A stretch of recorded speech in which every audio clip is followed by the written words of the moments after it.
अध्यक्ष जयंत पाटील सुद्धा आपल्याला दिसत आहेत आणि थोड्याच वेळामध्ये या सगळ्या पत्रकार परिषदेला सुरुवात होईल। 6:40 उद्धव ठाकरे यांचा शपथविधी होणार आहे।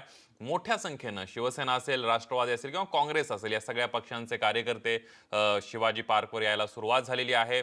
एक मोठ्या अशा प्रकारचा शिवाजी महाराजांच्या राज्याभिषेक सोहळ्याचे जे चित्रण आहे तिथे आपल्याला बघायला मिळणार आहे। राष्ट्रवादी काँग्रेस पक्षाचे सदस्य सन्माननीय जयंत पाटीलजी, शिवसेनेचे नेते एकनाथ शिंदेजी, आज आपल्याला माहीत असताना महाराष्ट्रामध्ये महाराष्ट्र विकास आघाडीच्या सरकारच्या शपथविधी आहे।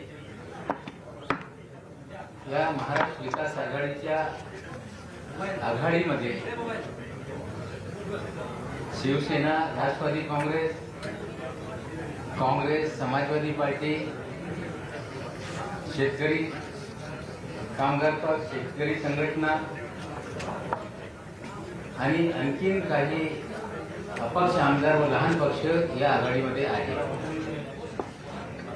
आघाडी निर्माण करत असताना आमचा ठरला होता की सरकारचा एजेंडा काय असेल आणि तो एजेंडा तयार करण्यासाठी तिन्ही पक्षाचे नेत्यांनी त्याच्यावर मेहनत करून तो एजेंडा किमान समान कार्यक्रम तयार केल्यानंतर त्याच्यावर एकमत झाला। मग आघाडीची घोषणा झाली।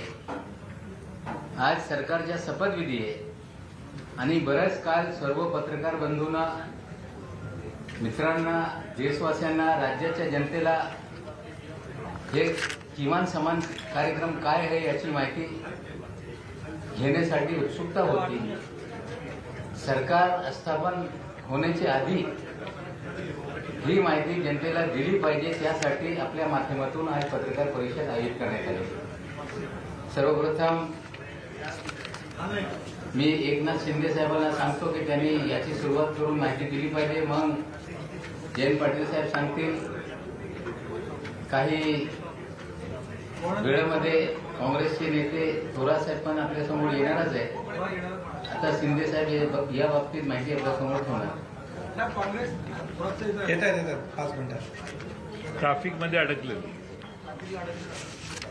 आजच्या अतिशय महत्वाच्या बैठकीला उपस्थित आमचे मित्र जयंतराव पाटील साहेब, नवाब मलिक साहेब आणि सर्व पत्रकार मित्रांचं मी मनापासून या ठिकाणी स्वागत करतो।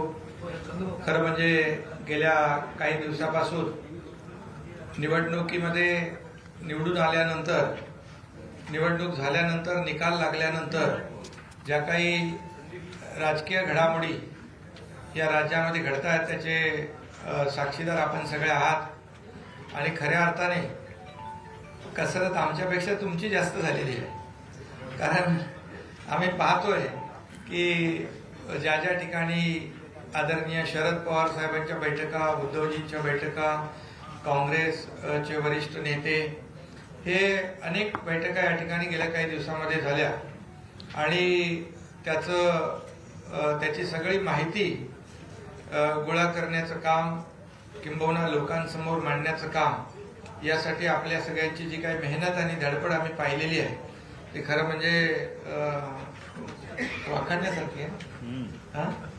त्यामुळे तुम्हाला खास करून सगळ्यांना मनापासून धन्यवाद देतो आणि